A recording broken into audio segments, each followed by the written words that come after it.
Welcome to Immortal News. On this day, September 12th, we come together not just as viewers, but as a global community, to remember and honor 15 iconic figures who have recently left us. Each one has imprinted our hearts with their unique legacies. Our heartfelt condolences go out to their families, friends, and fans from all corners of the world.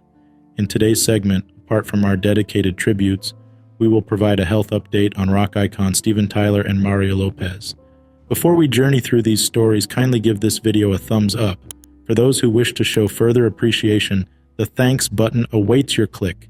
Each gesture strengthens our dedication, ensuring we present these stories with the depth and respect they truly deserve. We are deeply grateful for your support, and from everyone here at Immortal News, we thank you. Number 15. Charlie Newling, a life lived in the public eye, shaped by private struggles. Charlie Newling, a memorable contestant from the Australian version of The Bachelorette in 2018, was found dead in Sydney's eastern suburbs on September 12, 2023, at the age of 36. Authorities have reported that the death is not being treated as suspicious. Newling, who had been working as a builder and lived in Bronte, Sydney, leaves behind a 2-month-old daughter with his partner, Crystal Taylor, and a 13-year-old son from a prior relationship. On screen, Newling captivated audiences with his charisma and boldness during Ali Oetjen's season of The Bachelorette. He was an early frontrunner who gained significant attention, but eventually left the show after not feeling ready to introduce Oetjen to his family. Beyond the show, Newling's personal life was frequently in the spotlight, including relationships with fellow franchise contestant Dasha Gajvaronsky and influencer Esme DeWitt. Beyond his public persona, Newling's life was a tapestry of challenges and resilience. He faced legal and personal issues, largely stemming from struggles with alcohol abuse. In a difficult period last year, he received a 13-month prison sentence for threatening messages he sent, a point in his life that his legal team attributed to his battles with addiction. Courts acknowledged the childhood trauma he experienced, including the heart-wrenching responsibility of caring for his paraplegic biological father, who passed away in 2018 due to an overdose. Charlie Newling was a man of complexities, imbued with both flaws and virtues. He was a devoted father and partner who, despite his public and personal trials, continued to touch the lives of those who knew him.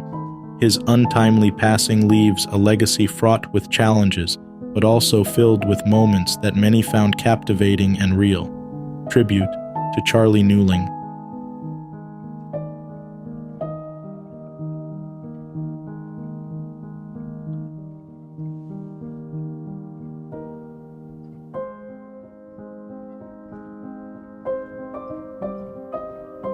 Number 14. Neil Curry, a meteoric rise in bodybuilding cut short. Neil Curry, a prominent figure in the bodybuilding community, has died at the age of 34, according to an announcement by his former coach, Milos Sarcev. Curry took his own life on September 12, 2023. Born in the UK, Curry had an impressive career that included qualifying for the 2022 Mr. Olympia, where he finished 16th in the classic physique category. His most notable achievement came when he won the 2022 New York Pro, fulfilling his lifetime dream of qualifying for the Mr. Olympia. In addition to his successes in the United States, Curry also competed in high-profile bodybuilding events in Europe, Kuwait, and Japan. Over his career, he received several accolades, including first place at the 2018 NPC Worldwide, Amateur Olympia Italy in men's classic physique, Class C, and 5th place at the 2017 WBFF World Championships in the Pro Muscle Model category. His passing comes just days after the death of legendary women's professional bodybuilder Lisa Lyon, who died at the age of 70 after battling cancer. Those close to Curry remember him for his dedication, competitive spirit, and the joy he felt after fulfilling his dream of qualifying for Mr. Olympia. Neil Curry leaves behind a community shocked by his untimely death, but also inspired by his incredible feats in bodybuilding. His journey serves as a grim reminder that even those who seem invincible can struggle with invisible battles. Tribute to Neil Curry.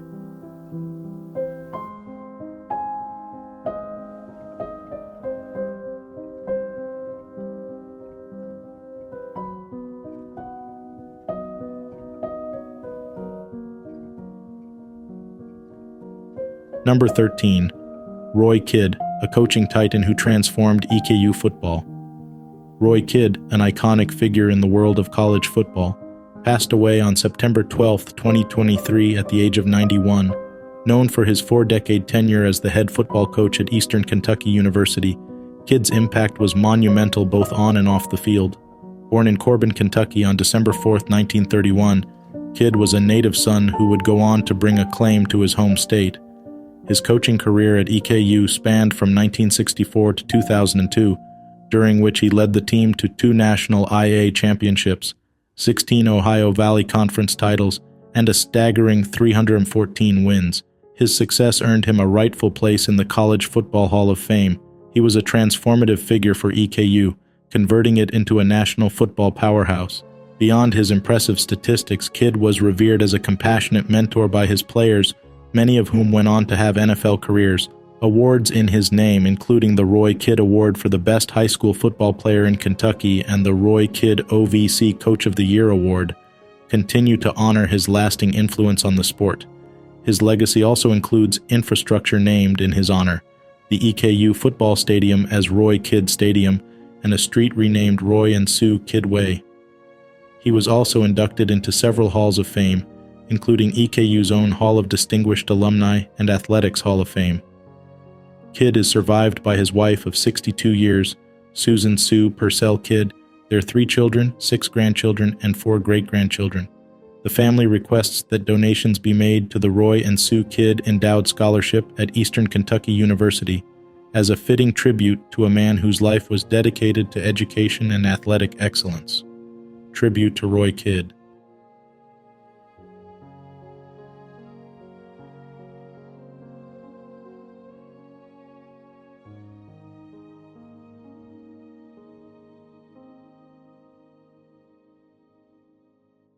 Number 12.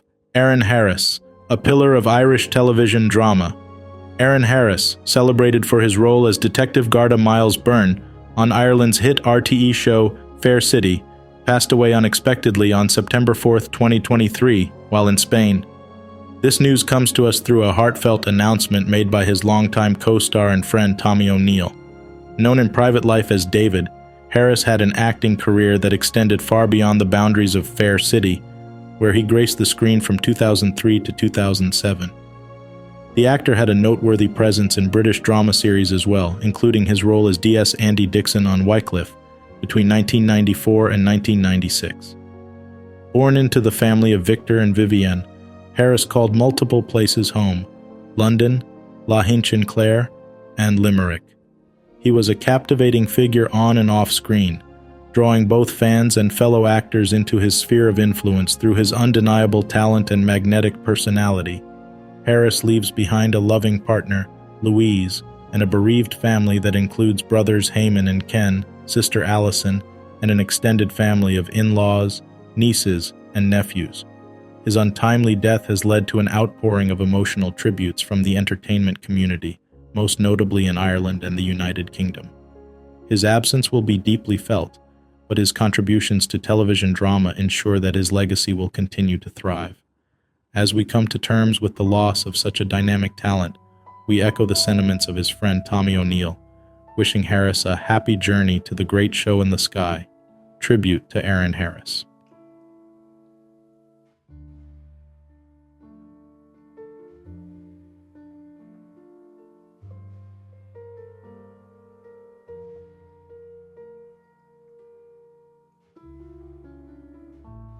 Number 11.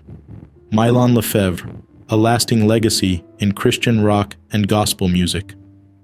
Milan LeFevre, a seminal figure in the world of Christian rock and gospel music, passed away on September 8th after a courageous battle with cancer. He was 78 years old. Born on October 6, 1944, in Gulfport, Mississippi, Milan was the youngest son of Eva May and Urias LeFevre, members of the renowned Southern gospel family, the LeFevres. Milan LeFevre first gained prominence at the age of 17 when he wrote his debut song, Without Him, which was eventually recorded by Elvis Presley. Over his illustrious career, Milan was a part of bands like Stamp's Quartet and Milan and Broken Heart. He was inducted into the Gospel Music Hall of Fame, recognizing his monumental contributions to the genre, a multifaceted talent. Milan was not only a gifted musician but also a passionate minister who appeared on religious television networks such as TBN, Daystar, and Victory Channel. Beyond his music and ministry, Milan's life was a testament to resilience and faith. Despite struggling with addiction early in his life, he turned his life around and committed himself fully to his Christian faith. His commitment was so strong that his legal team argued that his being born again was an act of God, enabling him to break a secular music contract. Milan LeFevre leaves behind a rich legacy that will continue to influence Christian rock and gospel music for generations. His songs frequently explored themes like Christ's love, the power of faith, and the transformative impact of divine grace, encapsulating his deeply held beliefs. Tribute to Milan LeFevre.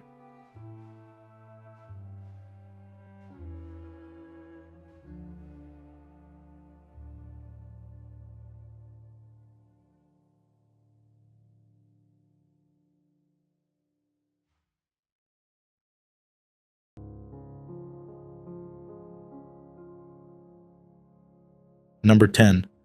Dick Bertel, a pioneer in American radio. Broadcasting. Dick Bertel, an influential figure in the landscape of American radio broadcasting, passed away at the age of 92 on September 11 in Maryland. His family confirmed he was surrounded by his loved ones at the time of his death.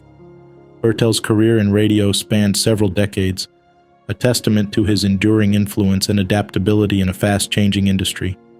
His broadcasting journey began in the late 1940s in Fairfield County, during an era when the Federal Communications Commission had just lifted its wartime restrictions on new licenses. Bertel started as an unpaid news writer and announcer for WNLK in Norwalk while still in high school. He later earned a broadcasting degree from New York University, adding academic heft to his practical experience. Bertel would go on to make significant contributions at multiple radio stations across the Northeast and even overseas. Among them were WNAB in Bridgeport, WGCH in Greenwich, where he became the acting program director, and WSTC in Stamford. In 1956, he joined the esteemed WTIC radio in Hartford, owned by the Travelers Insurance Company. From 1978 to 1984, Bertel managed WKSS, a beautiful music station, before becoming the executive producer for Voice of America. His expertise also extended to anchoring for Washington, D.C.'s all-news radio station WTOP and stints at NBC Radio Network and Mutual Broadcasting System. Bertel wore many hats throughout his illustrious career, from news writer, announcer, and host to program director and executive producer. His adaptability and enduring commitment to the field have left an indelible mark on American radio broadcasting. At a time when both commercial television and FM radio were finding their feet, Bertel's work helped define and elevate the medium of radio, ensuring its continued relevance in a rapidly changing media landscape. He is survived by his loving family, who were with him during his final moments, enriching a life story written in radio waves and transmitted across hearts and minds. Tribute to Dick Bertel.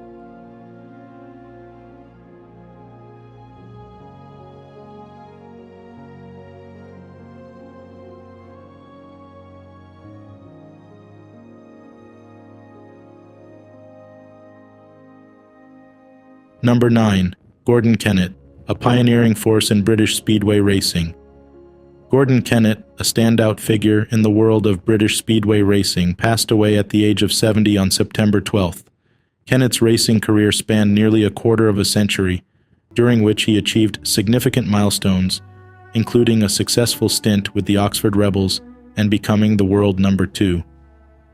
Kennett began his career with Eastbourne, making his Eagles debut in 1970 before moving to the Oxford Rebels in 1973.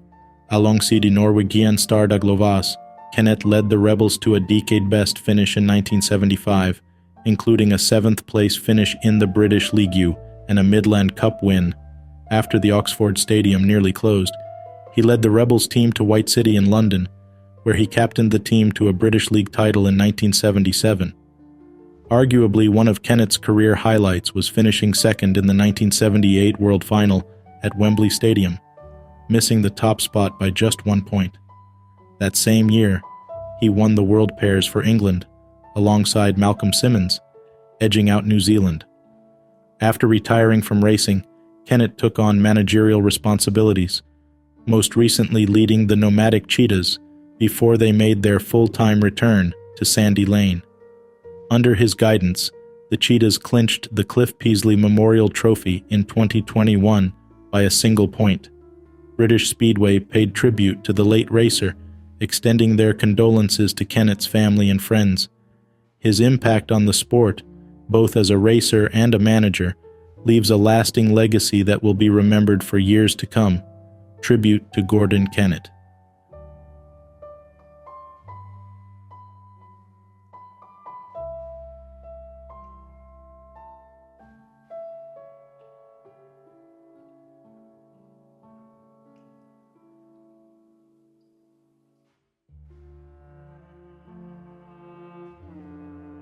Number 8. Matthew Stewart, a musical powerhouse and wandering spirit in ska punk. Matthew Stewart, renowned trumpet player for the New Jersey ska punk band Streetlight Manifesto, passed away on September 10th at the age of 41. The cause of death was cited as natural causes, and Stewart was surrounded by family and friends at the time of his passing.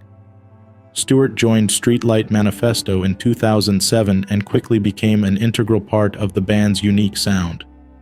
Known for his raw, powerful trumpet playing that was both versatile and emotive, he played a crucial role in several of the band's albums, including Somewhere in the Between, 99 Songs of Revolution, and The Hands That Thieve.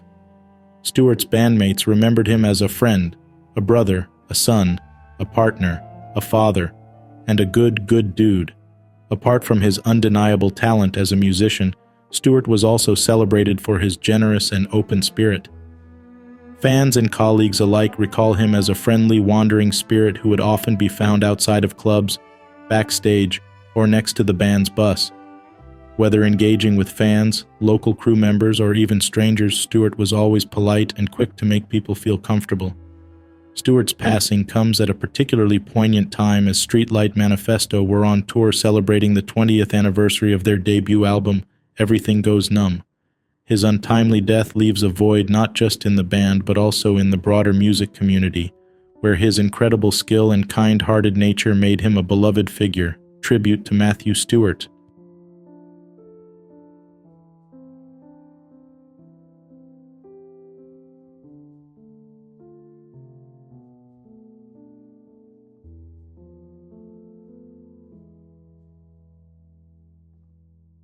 Number 7. Benito Castro, a multifaceted entertainer who captivated audiences for generations. Benito Castro, the cherished Mexican musician, actor, and comedian, passed away on September 11th after a fall at the age of 77.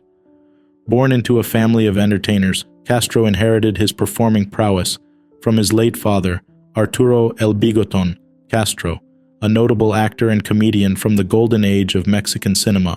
Benito Castro's journey into the limelight began as a teenager when he joined the musical group Los Hermanos Castro, which had already achieved fame across the United States, Europe, and South America. While renowned for his harmonies and guitar skills, Castro's stage antics and comedy breathed new life into the group. He continued to perform in Mexico and formed a musical duo, Benito and Kiko, with Kiko Campos, enchanting nightclubs and concert halls, while still part of Los Hermanos Castro. In television, Castro created iconic characters, most notably Kin Kin from Acapulco, which became a staple on the Mexican show La Carabina de Ambrosio from 1979 to 1983. His impeccable comedic timing and ability to imitate figures like Bob Denver allowed him to take part in other shows like La Ensalada de Locos, where his uproarious sketches led to the show's eventual removal. Later, Castro continued his television journey by writing the theme song for the series Annabelle and teaming up with Maria Elena Saldana in 1993 for Paco Stanley's Andale, where he played El Papagringo, leading to 2 more TV series that ran until 2001. Through his diverse career, Benito Castro formed a working relationship with several industry figures, notably the late Paco Stanley. His legacy as an entertainer who could captivate audiences in multiple domains remains unparalleled, surviving through his numerous contributions to music, television, and comedy. Tribute to Benito Castro.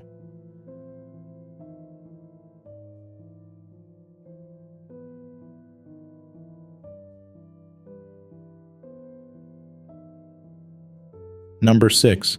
Jack Golson, a pioneer in Pacific archaeology and a beacon for educational excellence. Jack Golson, a pioneering archaeologist known for his groundbreaking work in Melanesia, Polynesia, and Micronesia, passed away on September 2nd at the age of 96. Born on September 13, 1926, in Rochdale, England, Golson left an indelible mark on the study of archaeology in the Pacific region. A Cambridge University alumnus, he made his initial impact in the field at Auckland University in New Zealand, where he began his Pacific Islands prehistory studies and worked to elevate archaeological methods and standards. In 1957, he carried out the first systematic archaeological survey on Savaii Island in Samoa. Later, in 1961, he was appointed Fellow in Prehistory at the Australian National University, where he researched extensively in Australia and Papua New Guinea for 30 years until his retirement in 1991. During this tenure, he also served as the president of the World Archaeological Congress from 1990 to 1994. Jack Golson's contributions were internationally recognized. In 1997, he was appointed Officer of the Order of Australia for his service to education, particularly in the fields of prehistory and archaeology research in Asia and the Pacific region. In 2001, he received the Centenary Medal, and in 2009, along with Claire Golson, he was honored with the World Archaeological Congress Inaugural Lifetime Achievement Award. Beyond his research and academic achievements, Golson worked towards improving the field for future generations. He was instrumental in organizing the New Zealand Archaeological Association and became a life member of the Australian Archaeological Association in 2002. Tribute to Jack Golson.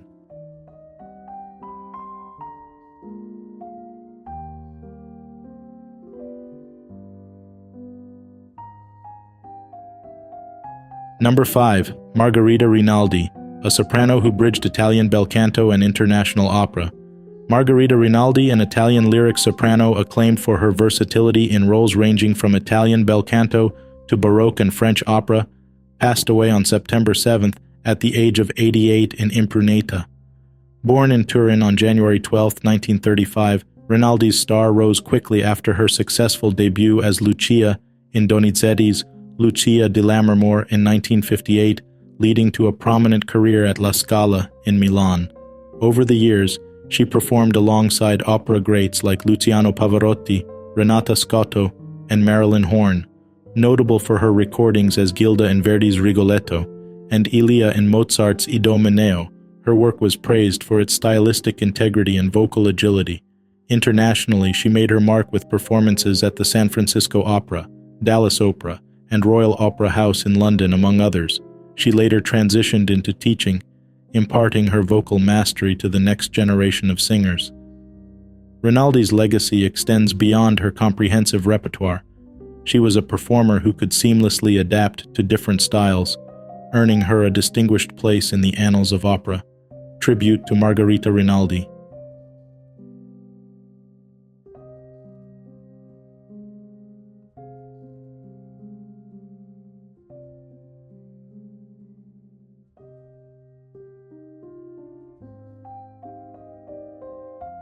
Number 4. Ichi Tarasawa, a trailblazer in manga and computer graphics storytelling. Ichi Tarasawa, a celebrated Japanese manga artist known for seminal works like Goku Midnight Eye and Cobra, passed away on September 8th at the age of 68 due to a heart attack. Born in Asahikawa, Hokkaido, on March 30th, 1955, Tarasawa's career took off after he moved to Tokyo in 1976 to study under the legendary manga artist Osamu Tezuka. He won the Tezuka Award for his illustration Mother Earth Turned Green Again and started contributing to Weekly Shonen Jump magazine in 1977. In the 1980s, Tarasawa recognized the potential of personal computers in creative storytelling, leading to the world's first computer graphics comic book series, Takeru, in 1992. His influence was not limited to Japan.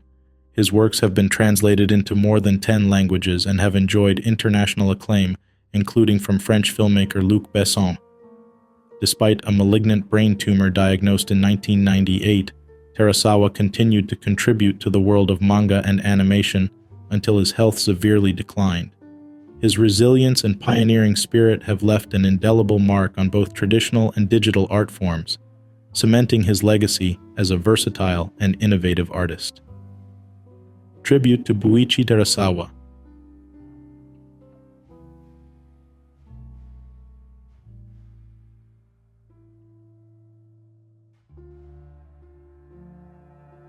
Number 3. Ruben Dario Carolini, a pioneer in unearthing Argentina's prehistoric giants. Ruben Dario Carolini, the Argentine paleontologist renowned for discovering the Giganotosaurus, passed away on September 9th at the age of 79 in Cipolletti, province of Rio Negro. Born on April 29, 1944, in Oncativo, Córdoba, Carolini initially worked as a mechanic before his avid curiosity led him to the field of paleontology. Primarily self-taught, he began searching for fossils around the Cretaceous sites in Chocón in collaboration with scholars from the University of Comahue and the Plaza Huincul Museum. Carolini's crowning achievement came in 1993 with the discovery of Giganotosaurus, a Carcharodontosaurid theropod dinosaur that has added significantly to our understanding of prehistoric life.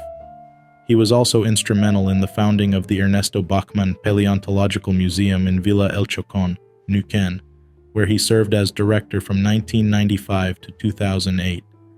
His work has not only shed light on Argentina's rich prehistoric past, but also inspired a new generation of paleontologists. Carolini's legacy is a vivid testament to how passion and self-taught expertise can make monumental contributions to science. Tribute to Ruben Dario Carolini.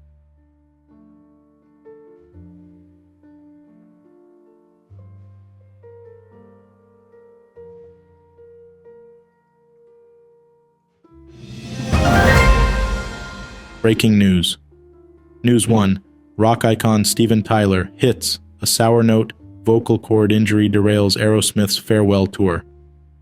The Dream On Dream is on pause as Aerosmith's legendary frontman Steven Tyler announced a heart-wrenching health hiccup that forced him to step back from their epic Peace Out, the farewell tour. The 75-year-old rock god has injured his vocal cords, leaving fans and well-wishers worldwide in a state of shock and concern. Tyler himself took to Instagram to reveal that he's been slapped with strict doctor's orders not to sing for the next 30 days. With vocal cords bleeding post their last show on September 9th, Tyler declared, "I'm heartbroken." The farewell tour, which has already been a roller coaster with drummer Joey Kramer sitting out, is now rescheduled to resume in January 2024. Fans, meanwhile, flood social media with prayers and goodwill, echoing the sentiment, "Health comes first," but this rock and roll heartbreak is a tough one to swallow. News 2. From Saved by the Bell to Saved by a Bruja, Mario Lopez reveals rare childhood illness and the unconventional path to recovery.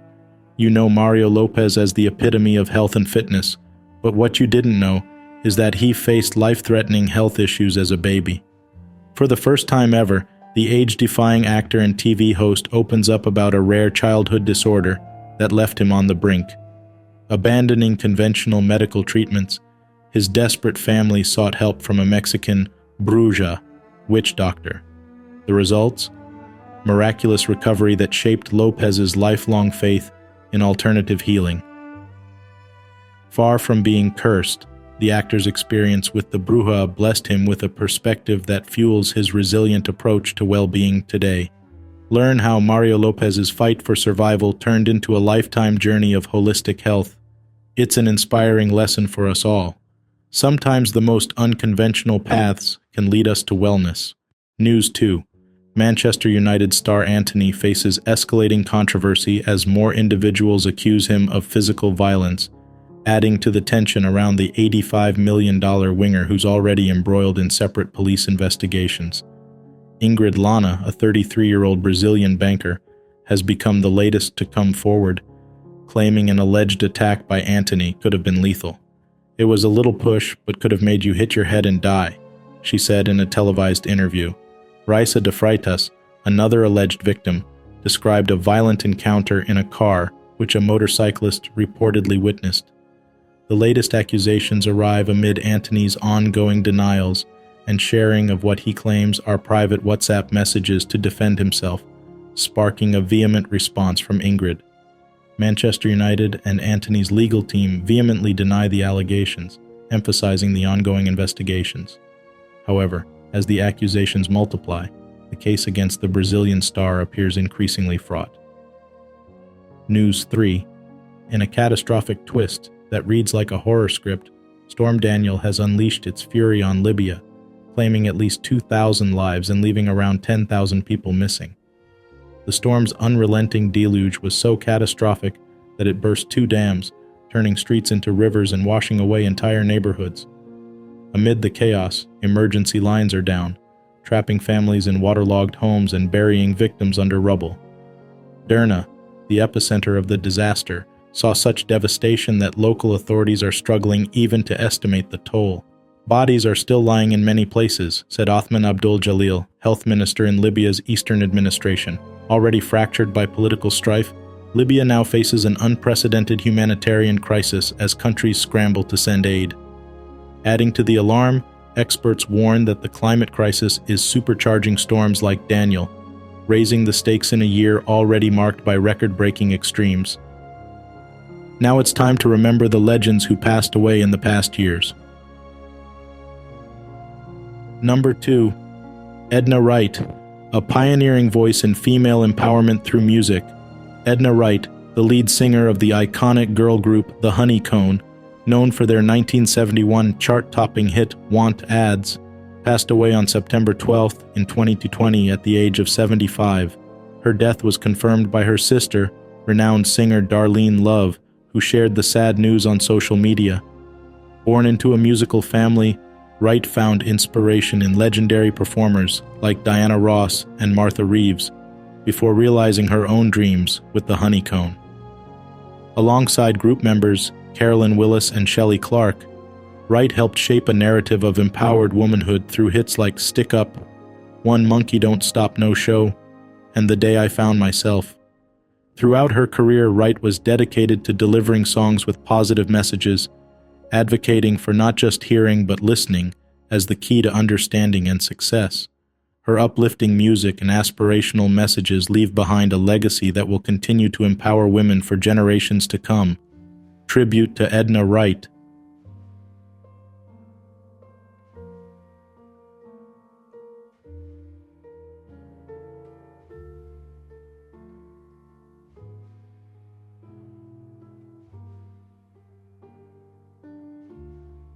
Number 1.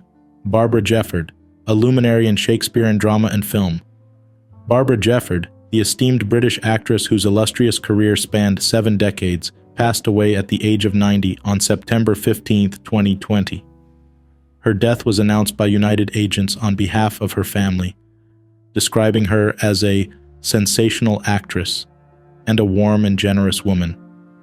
Born in Devon, Jefford's passion for acting emerged early in life. After training at the Royal Academy of Dramatic Art, she joined the Royal Shakespeare Company, where her mastery of the bard's works was immediately evident. Over the years, she portrayed iconic roles such as Desdemona in Othello, Rosalind in As You Like It, and Lady Macbeth, earning an OB in 1965 for her contributions to theater, the youngest recipient at the time. She also worked with directors Stephen Frears and Roman Polanski, and received a BAFTA nomination for her role in the film adaptation of Ulysses. In her later years, Jefford continued to captivate audiences, taking on roles like Volumnia in Coriolanus, opposite both Charles Dance and Ralph Fiennes. With a legacy marked by her unparalleled expertise in Shakespeare and drama, and a wealth of roles in modern works and films, Jefford leaves behind an indelible mark on the world of performing arts. Tribute to Barbara Jefford.